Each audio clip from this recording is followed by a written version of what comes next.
2 team. I mean, that is a bold statement for an Octalysis team that lost to Tempo Storm. So we'll see if they can keep it up. ENDEMIC still has a lot of firepower of their own. And here in game number 2, it looks like ENDEMIC willing to opt for first pick. And so map pick going over to Octalysis. They're going to pick up Infernal here. This is a crossover map, though. Both the teams like Infernal Shrines. Both the teams have picked Infernal Shrines. And Alexstrasza on it. Also, Chromie and triple melee compositions. Both teams draft a lot of the same things similarly on this map. And I want to go back to the solo lane because we saw Dahaka work here. Of course, Yrel was banned, but ENDEMIC, except for Yrel, had a lot of different options, wanted to opt into that ETC, and it just does not feel as impactful as maybe something like a Blaze would have been there. I know they wanted the global versus the Dahaka. On Dragonshire, it makes sense, but even Malthael, like he would have his on a pale horse, somebody who could rotate in. I think the lanes are close enough. They could have had Blaze there. With Octalysis having second pick, I'm curious where both of these teams like Alexstrasza on this battleground.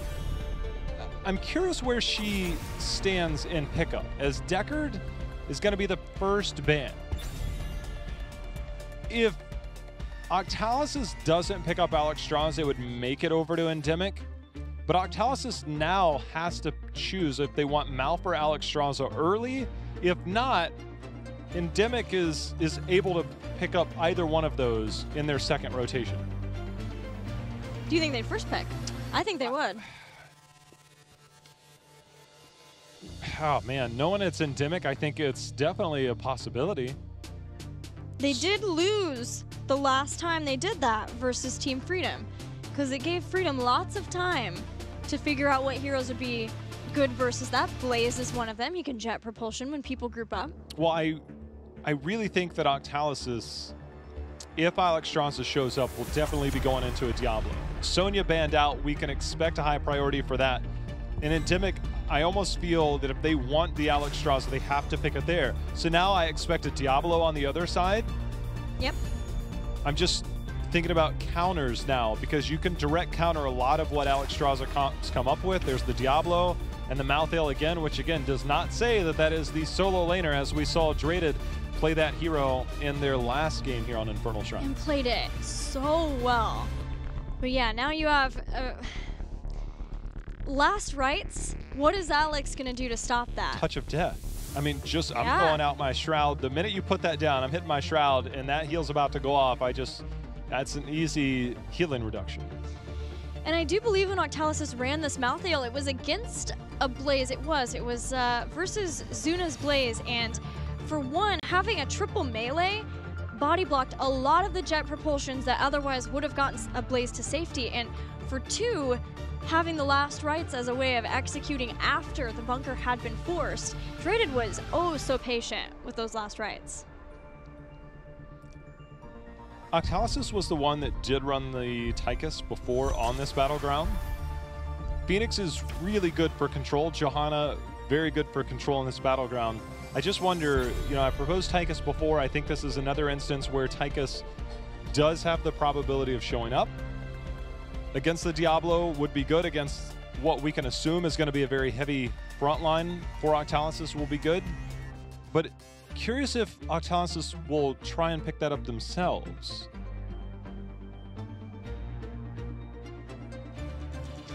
Last time that there was an early pick of Alexstrasza for ENDEMIC, they ended up leaving their tank until way later on, and it was B-Kid playing ETC. And if I remember correctly, it was a hard game for ETC, as a lot have been. Yeah, because most of them are right now. Yeah, it's just hard for an ETC to stay alive these days, guys. Octalysis being Chromie. So what I was leading to is that ENDEMIC has made adjustments where they feel like Alex wasn't the problem there. They need to make some adjustments here. They higher prioritize Phoenix. They didn't have Phoenix last game, and they higher prioritize getting B-Kid's Joe back. I think it's a very good start, especially when you are committing yourself to the Alexstrasza. You still need heroes that, in case that circle is not available to dive into, Phoenix and Johanna can do well to keep themselves alive. Sergeant Hammer is going to be banned out. We know Octalysis has played that. If Draded is indeed on the Malthael, then I think you need more than just a Tychus. If it's Goku on the Malthael, which is still a possibility, then maybe we'll see a more traditional double backline. So the Tychus, again, against an Alexstrasza who does so well in Shrine Clear, Tychus is one of the better options. Phoenix is a better option, but Phoenix is on the other side. I'm just wondering if ENDEMIC's going to pick Thrall again. Thrall, and then the Thrall being for Dansky, and then some other solo laner. Malfurion, ooh, the mouthful combination. And Gul'dan. Prismat does play a pretty mean Gul'dan. Gul'dan looks mean, period. You could almost categorize him as just mean Gul'dan.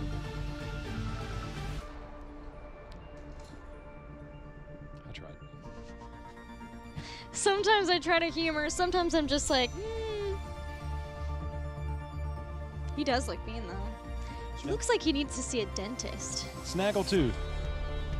Poor Gul'dan. It happens. Yeah, poor Gul'dan. I'm sure that's what everybody says. All right, we've got 2 picks left for ENDEMIC. Cure. Maybe not Dansky. Thrall was also played by Biggie. I forgot they have 3 Thrall players.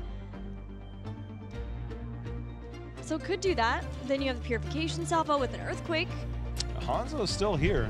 That's true, that's true. Hanzo and Greymane are both also available. Tychus, if they want him. Versus that Diablo. There's Hanzo. Blaze this time.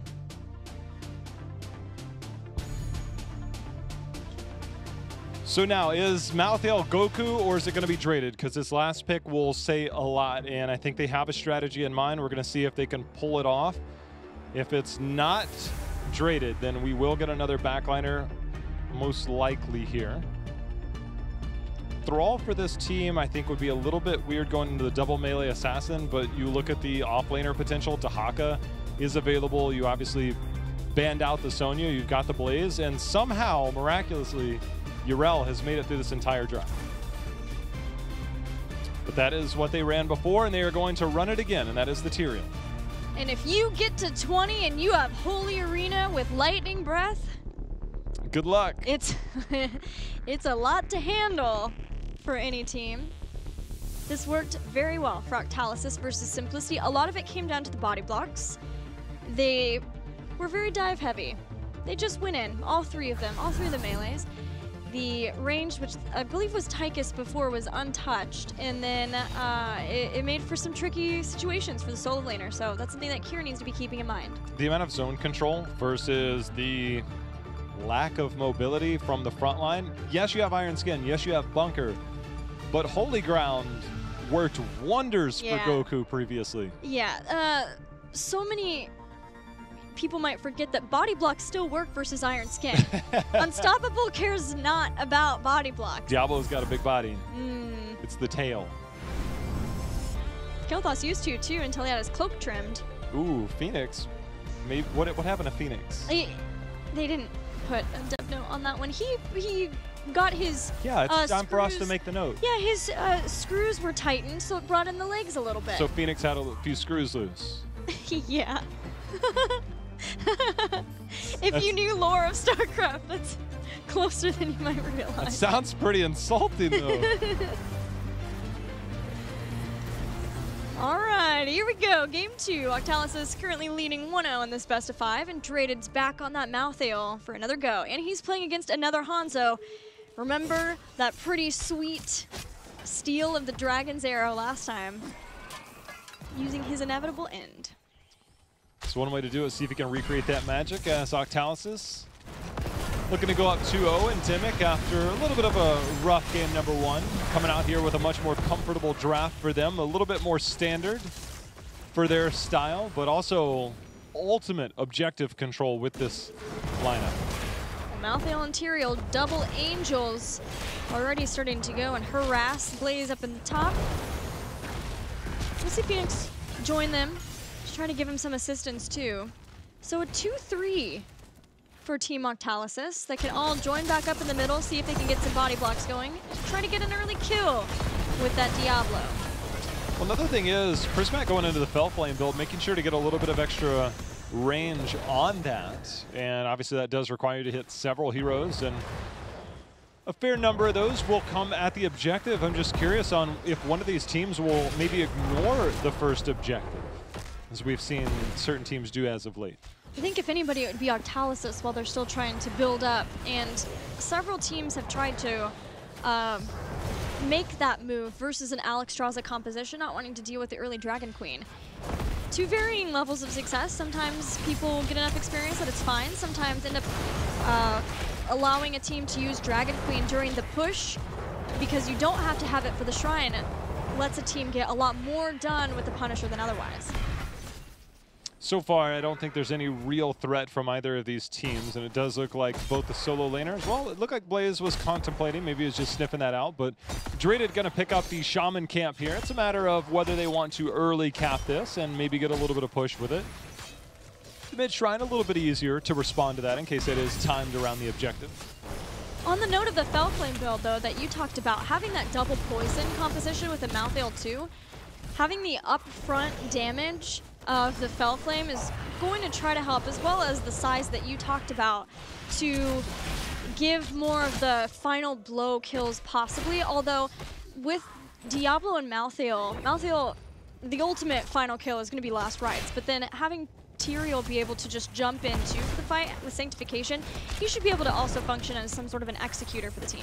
Yeah, Rampant Hellflames, especially at 16 Gilly, is one of my favorites. I mean, just the sheer amount of damage. If you're not going Echoed Corruption, then the Rampant Hellfire at level 16, it spikes up and it does a significant amount of damage. It's very unassuming, and then you take one, and then you take a second Hellflame, then you take a third, you're like, why is my health bar gone? Team Octalysis has not shown up quite as fast as ENDEMIC to the Shrine, but they are showing up. They want to fight. With this melee composition, they have a couple of different camps. One is the Shaman versus the Shaman of ENDEMIC, but getting that bottom camp too was quite nice. They're willing to devote all 5 to this Shrine, but they are still behind in the Skeletal Defenders, and Michael Udall is getting to the prime Dragon Queen point. Not if they lose B-Kid, though. Well, that's going to help a lot. Dragon Queen is out. B-Kid's health bar skyrockets back up, and Octalysis is forced off the point. This is going to be objective number 1. Going over to ENDEMIC, and that will look a lot different once level 10 picks up. That Lightning Breath, it's such a huge detriment to those Dragon Queens that come out. It's like, you've got one, I've got one, let's go. Fire versus fire. But right now, it looks like ENDEMIC focused on clearing this top camp, also trying to get 7. There's still that camp that you had mentioned that was picked up by Octalysis that's just now being cleaned up here in the bot lane. It's an excellent hold by ENDEMIC because they don't want to be trying to force anything down, do some structural damage while they're taking and just giving free structural damage to Octalysis with those camps. So now, clearing those out, top and bottom, Octalysis looked to see if they could get a gank on Hanzo, who was clearing that camp in the bottom. Not having that, they'll just head on back to start working on taking out this Punisher, which was grabbed by ENDEMIC. And there is Touch of Death. Great call, Jay Hal. Let's see how it works versus Alexstrasza. Late game, Octalysis looks terrifying compared to ENDEMIC, but we'll see how it plays out. Heroics, of course, do tend to control a lot of that, and there are some pretty sizable ones on the side of ENDEMIC. The entire wall goes down. Fort takes a little bit of damage. Minor lead here for ENDEMIC in the early game, but enough protection there by ENDEMIC to keep themselves a little bit safer. No kills yet. Yeah, that late game scaling is exactly why I thought maybe we would see Octalysis be willing to give up the Shrine. But they also did a great job in their rotations of getting camps to see if they gave themselves options, which is what you always want to see teams do, is try to manipulate the map in a way that you have many different ways of trying to approach the next couple of minutes. Well, right now, ENDEMIC forcing their hand just a bit as they picked up another camp. It's going to get the response there from Octalysis, as we'll see ENDEMIC trying not to miss any bit of that soak, because that wave at the bottom will every little bit help towards that race for 10. This is one of those games that feels like a powder keg. Just waiting for whatever it is that's going to bust it open. I hear keg and I just thought of Chen. Like I'm like, wait a minute, she said powder keg. It's not quite the same. Keg. I mean, maybe they should come up with something where instead of keg, I mean, he has the what is the sticky one? You get the slow one. Touch of honey? Yeah, the honey. I was gonna say the honey one, but that sounded weird. But I guess it is the honey one. But what if he has one where instead of, you know, he throws the honey keg, he throws like a powder keg at you? Like, surprise, gotcha. Maybe that could be a level 20 change up. Instead of wandering keg, it's a exploding keg. Every time you hit them, it's like, and then at the end of it, it explodes. Got it. You're welcome, Blizzard. Just giving these ideas away for free. What are you doing here? Heroic abilities picked up by both the teams. As we're seeing both teams try to get some siege damage done here and there. But the party is going to be in the top very shortly with that shrine as we see Justin finish up his souls. He's ready for the party, J-Howe. I mean, it's fireworks time. You look at the heroics on both sides, and everything is all about the explosion, the dragon arrow, the salvo, the cleansing flame, blaze always. Lightning breath, though, Justin moving into position. Yeah, that's tricky. I think it's fine for ENDEMIC to give that up. Horrify. Pretty scary stuff in that positioning too. Of course, lightning breath and soon probably holy grounds for those kinds of fights too. But the shrine activating in 30 seconds. ENDEMIC have time to clear that out. There's been a lot of law and order, and the holy ground from Goku the other day was so strong. Just thinking of Bomb Bomb. No.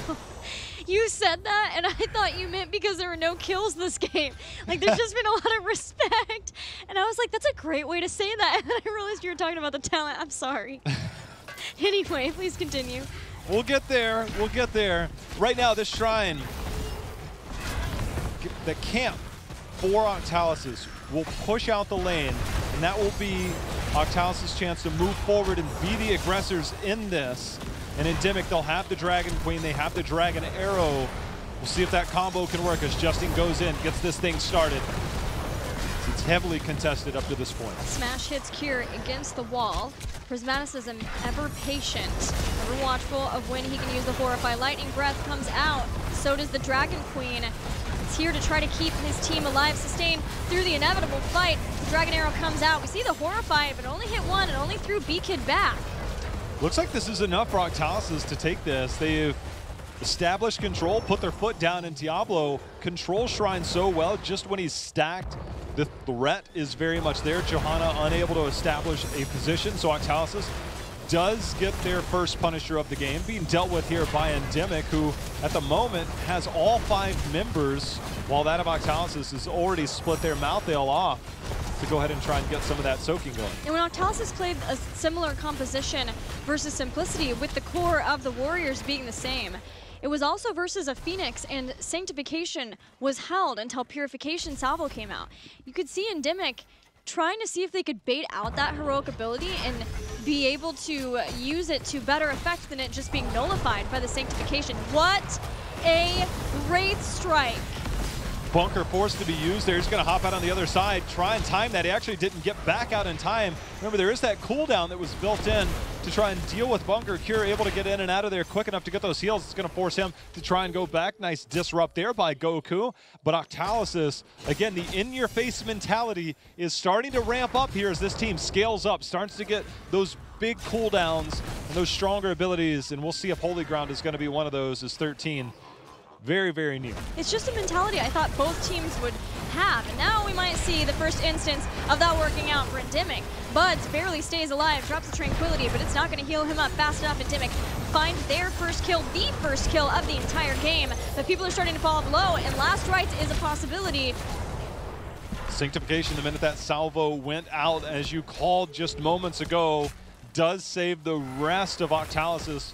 But Goku wasn't there when Buds fell at the beginning of that. And now ENDEMIC forcing their advantage just a little bit here against Octalysis, who's going to have to concede this camp as there's not enough members for Octalysis to really contest. Holy Ground, I don't think he wants any of that, though. Diablo giving up, building up his spell power with his Fire Stomp for Cruelty. No devastating charge this time. Stunning an enemy hero's Shadow Charge or Overpower. Increases Diablo's attack speed by 50% for 7 seconds. And not going Diabolical Momentum to synergize either.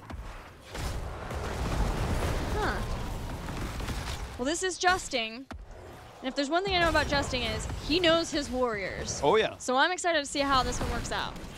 Goku under assault just a little bit. ENDEMIC gonna push them back away as slight experience lead here for ENDEMIC. Next Shrine phase will be in that bot lane. Shaman Camp available at the moment for ENDEMIC. We'll see if they try and time that out.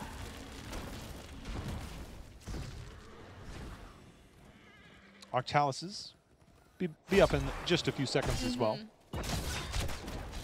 And ENDEMIC makes the transition. They want to get it early. They want to get set up around the shrine. Johanna is already there. Blaze starting to head there too.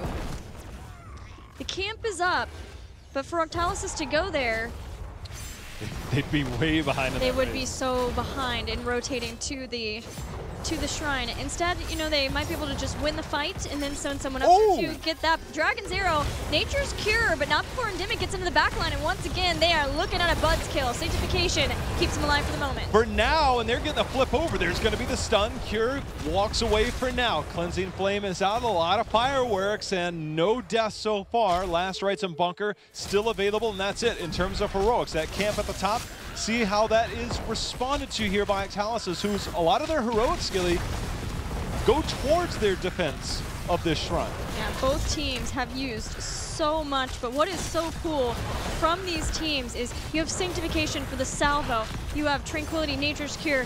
When you see that arrow go in from Hanzo, now the flip, Cure in danger, might need a bunker, he does bunker. Let's see if they can get that last rites finally, since that's been the kicker for that one. Traded, forced back by Dansky, staying away. Cure's been healed up. Dansky's going to use that last rites, or get the last rites, but he's just fine to keep fighting. B-Kid going in for defense. Prismat trying to drain life. It's enough to keep him alive for now. Scatter Arrow trying to finish it off, but the entire time ENDEMIC was able to whittle away at that control of that shrine. Now sitting on 39, they pick up the last one. This is another Punisher in their favor, and as we see here, this is that Shaman Camp that still has to be dealt with, so the defensive options of this fort gone, and now Octalysis, with the threat of 16, have a tough defense on this keep. Man, it just feels like a giant game of chicken between Bunker, Last Rites, Purification, Salvo, Sanctification too. It is awesome to see how these teams use those abilities in conjunction with another, how patient they are to wait out those counters on either side. But with 16, like you said, the front wall ahead of this keep goes down. Goku Bates already having El Druin out to bring that back. Dragon's Arrow's wide. Goes right through the middle of Octalysis. Oh, Dreda taking so much damage, managed to survive back there, Gilly. He does survive thanks to Buds and the Tranquility. And here we go, the defense is there. There's the leap over, see if they can get the follow-up, not there.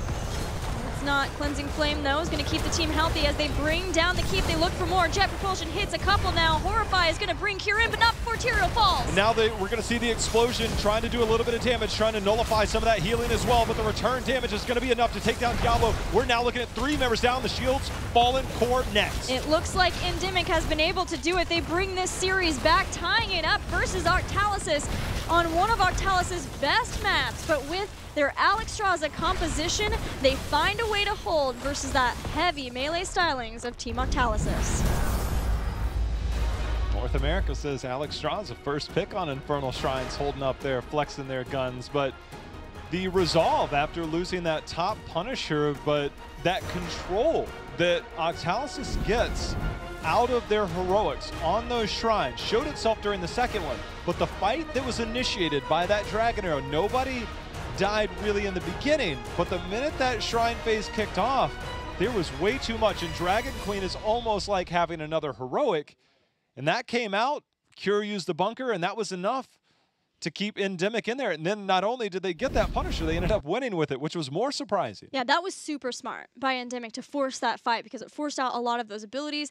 They could use Salvo to make Sanctification go out too. And from ENDEMIC, not only that, but smart how they approached fights from that moment on too. Trying to dive in and get Malfurion. They were able to do that the first time. The second time, a lot was used. Every time that happened, immediate Tranquility and Sanctification too. It was just about the calculations of what can we do to make them use their abilities first. And that was such an awesome game, a technical game between these two teams. I look forward to more. It's much more even battleground, I think, there. ENDEMIC had the clear early game strategy, didn't work out on Dragonshire. It seemed like they didn't know how to recover. Here, the strategy a little bit more forgiving around this, more around the objective, and even if you do lose it, we saw them defend very well. So they held in this, and this is the endemic we expect to see show up in the series. And for Octalysis, they had that in-your-face mentality. They just weren't able to confirm those kills. And that battle of chicken that you talked about, last rites, I don't even know if it was cast most of the time there, and if it was on too high of a health target or not enough, and it just, that right there was the one game within a game that just never saw itself play out. And if you're on the side of Endemic, that's exactly how you wanted it to play out. So very well played there. Well, one of the times Dansky was harassing Draded after Kier took damage. He was harassing him as Hanzo because Kier went in the bunker and then had time to heal up, so it wasn't possible. And then you did see last rites, but Dansky was healthy enough that it wasn't a concern. So these are awesome plays. If you're an Endemic fan, this is what you want to see too, because we've been talking about it all weekend long. This is the one that is a must win. We're heading to a commercial break. We'll be back with more HGC after this.